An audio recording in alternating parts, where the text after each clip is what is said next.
Break ನಂತರ ಸುವರ್ಣ ನ್ಯೂಸ್ಗೆ ಮತ್ತೆ ಸ್ವಾಗತ. ಸಾಕಷ್ಟು ಸುದ್ದಿಗಳಿದೆ, ಅದನ್ನೆಲ್ಲ ನೋಡೋಣ ಈ ಕ್ಷಣದ ಹೆಡ್ಲೈನ್ಸ್ ನಂತರ.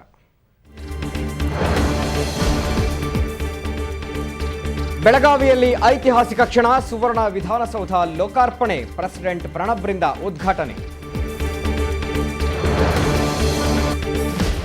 ಕುಂದಾನಗರಿಯಲ್ಲಿ ಗಣ್ಯರ ದಂಡು, ಎಲ್ಲಾ ಪಕ್ಷದ ಮುಖಂಡರು ಭಾಗಿ, ಸುವರ್ಣ ಸಂಭ್ರಮಕ್ಕೆ ಕಾರಣರಾದ ಬಿಎಸ್ವೈ ಎಚ್ಡಿಕೆಗೆ ಶೆಟ್ಟರ್ ಅಭಿನಂದನೆ. ಸುವರ್ಣ ವಿಧಾನಸೌಧದಲ್ಲಿ ಉಭಯ ಸದನ ಸದಸ್ಯರು, ಸದನ ಉದ್ದೇಶಿಸಿ ರಾಷ್ಟ್ರಪತಿ ಮೊದಲ ಭಾಷಣ. ಉತ್ತರ ಕರ್ನಾಟಕ ಭಾಗದ ಜನರ ಆಶೋತ್ತರಗಳಿಗೆ ಸರ್ಕಾರ ಸ್ಪಂದಿಸಲಿ ಎಂದ ಪ್ರಣಬ್. ನಟಿ ಹೇಮಶ್ರೀ ನಿಗೂಢ ಸಾವು ಪ್ರಕರಣ, ಆರೋಪಿ ಪತಿ ಸುರೇಂದ್ರ ಬಾಬುಗೆ 1 ವಾರ ಪೊಲೀಸ್ ಕಸ್ಟಡಿ, ಹೆಬ್ಬಾಳ ಪೊಲೀಸ್ ಠಾಣೆಯಲ್ಲಿ ವಿಚಾರಣೆ. ತುರ್ತು ಪರಿಸ್ಥಿತಿಯಲ್ಲಿ ಜೈಲುವಾಸ, ಜೀವನದಲ್ಲಿ ಆಗಲೇ ಮುತ್ತಿಕೊಂಡಿದ್ದವು ನೂರಾರು ಸಮಸ್ಯೆ, ಕಷ್ಟ ನೆನೆದು ಕಣ್ಣೀರಿಟ್ಟ ಮಾಜಿ ಪ್ರಧಾನಿ ದೇವೇಗೌಡ.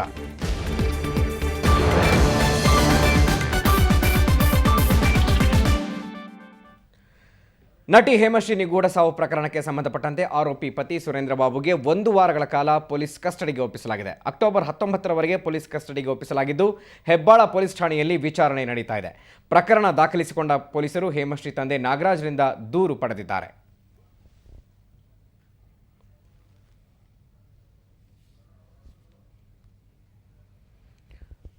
ಈ ಬಗ್ಗೆ ಮಾಹಿತಿ ಕೊಡ್ತಾರೆ ನಮ್ಮ ಪ್ರತಿನಿಧಿ ನಾಗೇಂದ್ರ. ನಟಿ ಹೇಮಶ್ರೀ ನಿಗೂಢ ಸಾವಿಗೆ ಸಂಬಂಧಪಟ್ಟ ಹಾಗೆ ಇದೀಗ ಆರೋಪಿ ಪತಿ ಸುರೇಂದ್ರ ಬಾಬುಗೆ ಪೊಲೀಸ್ ಕಸ್ಟಡಿಗೆ ತೆಗೆದುಕೊಂಡು ಹೋಗಲಾಗಿದೆ. ಒಟ್ಟಾರೆ ಈ ಹೆಚ್ಚಿನ ಮಾಹಿತಿ ಏನಿದೆ ಇದರ ಬಗ್ಗೆ? ಗುರುಪ್ರಸಾದ್, ಏನಂತಂದ್ರೆ ನಿನ್ನೆ ಒಂದು ಹೇಮಾಶ್ರೀ ಚಲನಚಿತ್ರ ನಟಿಯಾದಂತಹ ಹೇಮಾಶ್ರೀ ಅವರ ಒಂದು ಮರಣಕ್ಕೆ ಸಾವಿನ ಸಂಬಂಧಪಟ್ಟಂತೆ ಹಲವಾರು ಅನುಮಾನಗಳನ್ನು ಸುತ್ತು ಬೆನ್ನಟ್ಟಿತ್ತು. ಈ ಒಂದು ಹಿನ್ನೆಲೆಯಲ್ಲಿ ಸಂಜೆ ಆಕೆ ಅಂತ್ಯಕ್ರಿಯೆ ಆದ ನಂತರ ತಂದೆ ನಾಗರಾಜ್ ಅಂದ್ರೆ ಅವರು ಆ ಪೊಲೀಸ್ ಠಾಣೆಗೆ ದೂರು ದಾಖಲನ್ನ ನೀಡಿದ್ರು. ಕೊಲೆ ಮೊಕದ್ದಮೆಯನ್ನ ದಾಖಲಿಸಿಕೊಂಡಂತ ಹೆಬ್ಬಾಳ ಪೊಲೀಸರು, ಆ ಒಂದು ಕೊಲೆ ಪ್ರಕರಣ ದಾಖಲಿಸಿಕೊಂಡಂತ ಹೆಬ್ಬಾಳ ಪೊಲೀಸರು ಆ ಸುರೇಂದ್ರ ಬಾಬುವನ್ನ ವಶಕ್ಕೆ ತೆಗೆದುಕೊಂಡು ಈಗ ಹೆಚ್ಚಿನ ವಿಚಾರಣೆಗೆ ಒಳಪಡಿಸಿದ್ದಾರೆ ಅಂತ ಇಂದು ಬೆಂಗಳೂರು ನಗರ ಆಯುಕ್ತರಾದಂತಹ ಜ್ಯೋತಿ ಪ್ರಕಾಶ್ ಮಿರ್ಜಿ ಅವರು ಹೇಳಿಕೆ ಕೊಟ್ಟರು. ಈಗಾಗಲೇ ಆ PM ರಿಪೋರ್ಟ್ ನಲ್ಲಿ 50% ಅದರಲ್ಲಿ ಆ ಒಂದು ಉಸಿರುಗಟ್ಟಿಸಿ ಸಾಯಿಸಿರಬಹುದು ಒಂದು ಆ ಶಂಕೆ ಕೂಡ ವ್ಯಕ್ತಪಡಿಸಿದೆ. ಆದ್ರೆ ಇನ್ನೂ ಕೂಡ ಸ್ಪಷ್ಟವಾಗಿಲ್ಲ. ಈ ಎಲ್ಲಾ ಮಾಹಿತಿಗಳನ್ನ ಇಟ್ಟುಕೊಂಡು ಪೊಲೀಸರು ಈಗ ಸುರೇಂದ್ರ ಬಾಬು ಅವರನ್ನ ಆ ತೀವ್ರ ವಿಚಾರಣೆಗೆ ಒಳಪಡಿಸಿದ್ದಾರೆ. ಗುರುಪ್ರಸಾದ್, ಒಟ್ಟಾರೆ ನಿನ್ನೆ ಏನು ಡಾಕ್ಟರ್ ಸರ್ಟಿಫಿಕೇಟ್ ಬಂದಿತ್ತು, ಒಂದು ಮರಣೋತ್ತರ ಪರೀಕ್ಷೆಯ ಒಂದು ರಿಪೋರ್ಟ್ ಏನಿತ್ತು, ಅದನ್ನ ಗಮನಿಸಿ ಜ್ಯೋತಿ ಪ್ರಕಾಶ್ ಮಿರ್ಜಿ ಅವರು ಒಟ್ಟಾರೆ ಏನು ಹೇಳಿದ್ರು ಇದ್ರ ಬಗ್ಗೆ?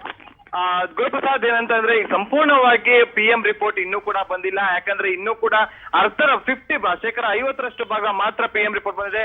ಇನ್ನೂ ಕೂಡ ಒಂದು ಬ್ರೈನ್ ಅನ್ನ ಒಂದು ಸ್ಕೆಥಾಲಜಿಗೆ ರಿಪೋರ್ಟಿಂಗ್ ಕಳಿಸಿದ್ರೆ ಆ ಒಂದು ರಿಪೋರ್ಟ್ ವರದಿ ಬಂದ ನಂತರ ಸಂಪೂರ್ಣವಾಗಿ ಇದು ಆ ಸಂಪೂರ್ಣವಾದ ಮಾಹಿತಿಗಳನ್ನ ಪೊಲೀಸರು ನೀಡ್ತಾರೆ. ಆದ್ರೆ ಈಗಾಗಲೇ ಆತನ ಮೇಲೆ ಸುರೇಂದ್ರ ಬಾಬುವಿನ ಮೇಲೆ 302 ಕೇಸನ್ನ ದಾಖಲಿಸಿ ಕೊಲೆ ಮೊಕದ್ದಮೆಯನ್ನು ದಾಖಲಿಸಿಕೊಂಡು ಆತನನ್ನು ವಶಕ್ಕೆ ತೆಗೆದುಕೊಂಡು ತೀವ್ರವಾಗಿ ವಿಚಾರಣೆಗೆ ಒಳಪಡಿಸಿದ್ದಾರೆ. ಗುರುಪ್ರಸಾದ್, ಓಕೆ, ನಟಿ ಹೇಮಶ್ರೀ ಅವರ ತಂದೆ ನಾಗರಾಜ್ ಕಂಪ್ಲೇಂಟ್ ನಲ್ಲಿ ಪ್ರಮುಖವಾಗಿ ಯಾವ್ಯಾವ ವಿಷಯಗಳನ್ನು ಉಲ್ಲೇಖಿಸಿದ್ದಾರೆ? ಏನಂತಂದ್ರೆ ಯಾವುದೇ ರೀತಿಯಾದಂತಹ ಉಲ್ಲೇಖಗಳನ್ನ ಉಲ್ಲೇಖಿಸಿಲ್ಲ ಅಂತಾನೆ ಹೇಳ್ಬೋದು. ನಿನ್ನೆ ಅವರು ಮಾಧ್ಯಮದ ಮುಂದೆ ಒಂದು ಪ್ರತಿಕ್ರಿಯೆಯನ್ನ ಕೂಡ ನೀಡಿದ್ರು. ನನ್ನ ಅಳಿಯ ಕೂಡ ಒಳ್ಳೆಯವನು, ಮಗಳು ಕೂಡ ಒಳ್ಳೆಯವಳು, ಕುಟುಂಬ ಸಂಸಾರ ಅಂದ್ಮೇಲೆ ಒಳಜಗಳು ಇರ್ತವೆ. ಆದ್ರೆ ನಾವು ಎಷ್ಟೋ ಬಾರಿ ಆಕೆಯನ್ನ ಒಲಿಸಿ ರಾಜಿ ಮಾಡ್ತಿದ್ವಿ. ಆದ್ರೆ ಈ ತರ ಆಗುತ್ತೆ ಅಂತ ಒಂದು ಆಗ ತಿಳ್ಕೊಂಡಿರಲಿಲ್ಲ ಅನ್ನೋ ಒಂದು ದುಃಖವಾಗಿ ಒಂದು ಹೇಳಿಕೆಗಳು ನೀಡಿದ್ರು. ಆದ್ರೆ ಇವತ್ತು ಅವ್ರಿಗೆ ದೂರು ದಾಖಲಿಸಿದರೆ ಅಳಿಯನೇ ಮಾಡಿರ್ಬೋದು ಅನ್ನೋ ಒಂದು ಶಂಕೆ ಒಂದು ಉಲ್ಲೇಖಿಸಿ ಆ ಒಂದು ದೂರನ್ನ ಹೆಬ್ಬಾಳ ಪೊಲೀಸ್ ಠಾಣೆಗೆ ನೀಡಿದ್ದಾರೆ. ಗುರುಪ್ರಸಾದ್, ಓಕೆ, ನಿನ್ನೆ ಮಾಧ್ಯಮದ ಮುಂದೆ ಆ ರೀತಿ ಹೇಳೋದಕ್ಕೂ ಮತ್ತೆ ನಿನ್ನೆ ಸಂಜೆ ಆ ರೀತಿ ಒಂದು ಕಂಪ್ಲೇಂಟ್ ಅನ್ನು ಕೊಟ್ಟಿರೋದಕ್ಕೆ ಏನಾದರೂ ವ್ಯತ್ಯಾಸ ಇದೆ? ಯಾಕೆಂತಂದ್ರೆ ಆ ಒಂದು ಹೇಳಿಕೆಯನ್ನು ಕೊಡಬೇಕಾದ್ರೆ ಅವ್ರ ಮೇಲೆ ಪ್ರೆಷರ್ ಇತ್ತ ಹೇಗೆ? ಇದ್ರ ಬಗ್ಗೆ ಏನಾದರೂ ನಾಗರಾಜ್ ಹೇಳಿದ್ರೆ ಹೇಗೆ? ನಾಗೇಂದ್ರ, ಖಂಡಿತವಾಗೂ ಈ ಬಗ್ಗೆ ಯಾವುದೇ ರೀತಿಯಾದಂತಹ ಮಾಹಿತಿಗಳನ್ನು ನಾಗರಾಜ್ ಅವರಿಂದ ತಿಳಿದು ಬಂದಿಲ್ಲ. ಏನಂತಂದ್ರೆ ಗುರುಪ್ರಸಾದ್, ನಾವು ಗಮನಿಸಬಹುದು, ನಿನ್ನೆ PM ಮುಗಿದ ನಂತರ ವಿಕ್ಟೋರಿಯಾ ಆಸ್ಪತ್ರೆಯಲ್ಲಿ ಹೇಮಾಶ್ರೀ ಅವರ ಒಂದು PM ಪೋಸ್ಟ್ ಮಾರ್ಟಮ್ ಮುಗಿದ ನಂತರ ಅಲ್ಲಿಂದ ಸೀದಾ ನೇರವಾಗಿ ಆ ಸುಮ್ನಹಳ್ಳಿ ಬಳಿ ಇರುವಂತ ಚಿತಾಗಾರಕ್ಕೆ ತರಲಾಯಿತು. ಮನೆಗೂ ಕೂಡ ತಗೊಂಡೋಗಿಲ್ಲ. ವಿದಿನ್ ಹಾಫ್ ಅನ್ ಅವರ್ ಅಲ್ಲಿ ಅಲ್ಲಿಂದ ಕರ್ಕೊಂಡು ಬಂದು ಅವರ ಒಂದು ಅಂತ್ಯ ಸಂಸ್ಕಾರ ಮಾಡಲಾಯಿತು. ಇಲ್ಲಿ ಒಂದು ಹಲವು ಸಂಸ್ಥೆಗಳಿಗೆ ಒಂದು ಎಡೆ ಮಾಡಿಕೊಟ್ಟಿದೆ ಅಂತ ಹೇಳ್ಬೋದು. ಅಲ್ಲಿ ಮನೆ ಯಾವುದೋ ಒಂದು PM ಆದ ನಂತರ ಆ ಸಂಬಂಧಪಟ್ಟವರು ಒಂದು ಮನೆ ಬಳಿ ತೆಗೆದುಕೊಂಡು ಹೋಗಿ ಒಂದು 2 ಅವರ್ ಕಾಲ ಅಲ್ಲಿ 2 ಗಂಟೆಗಳ ಕಾಲ ಮನೆ ಬಳಿ ಇಟ್ಟು ತದನಂತರ ಚಿತಾಗಾರಿಗೆ ತಗೊಂಡೋಗುವ ಒಂದು ರೂಢಿ ಪದ್ಧತಿ ಇದೆ. ಆದ್ರೆ ನಿನ್ನೆ ಏನು PM ಪೋಸ್ಟ್ ಮಾರ್ಟಮ್ ಮುಗಿದ ನಂತರ ಅಲ್ಲಿಂದ ನೇರವಾಗಿ ವಿದ್ಯುತ್ ಚಿತಾಗಾರಕ್ಕೆ ತಗೊಂಡೋಗಿ ಅಲ್ಲಿ ಒಂದು ಅಂತ್ಯಕ್ರಿಯೆ ಮಾಡಲಾಯಿತು. ಇಲ್ಲಿ ಒಂದು ಹಲವು ಸಂಶಯಗಳು ಕೂಡ ಆಕೆ ಅವರ ಹೇಮಾಶ್ರೀ ಅವರ ತಂದೆ ಪೋಷಕರ ಮೇಲೆ ಮೂಡಿ ಬರ್ತಿತ್ತು. ಯಾಕಂದ್ರೆ ಅವರು ಬೆಳಗ್ಗೆ ವಿಷಯ ಗೊತ್ತಾಗಿನೂ ಕೂಡ ಯಾವುದೇ ರೀತಿಯಾದಂತಹ ಅಲಿಗೇಷನ್ ಗಳನ್ನು ಕೂಡ ಮಾಡಿರ್ಲಿಲ್ಲ, ಪೊಲೀಸ್ ಠಾಣೆಗೂ ಕೂಡ ದೂರ ನೀಡಿರಲಿಲ್ಲ. ಆದ್ರೆ ಏನು ಸಂಜೆ ಅಂತ್ಯಕ್ರಿಯೆ ಆದ ನಂತರ 6 ಗಂಟೆ ನಂತರ ಒಂದು ದೂರ ನೀಡಿದ್ರು. ನಮ್ಮ ಅಲಿಯನೇ ಮಾಡಿರ್ಬೋದು ಅನ್ನೋ ಒಂದು ಶಂಕೆ ನನ್ನಲ್ಲಿದೆ ಅನ್ನೋ ಒಂದು ಮಾಹಿತಿಗಳನ್ನ ಪೊಲೀಸರು ನೀಡಿದ್ರು. ಈ ಒಂದು ಹಿನ್ನೆಲೆಯಲ್ಲಿ ಹೆಬ್ಬಾಳ ಪೊಲೀಸರು ಏನು 174C ಅನುಮಾನಾಸ್ಪದ ಸಾವು ಅಂತ ಪ್ರಕರಣ ದಾಖಲಿಸಿಕೊಂಡಿದ್ರು.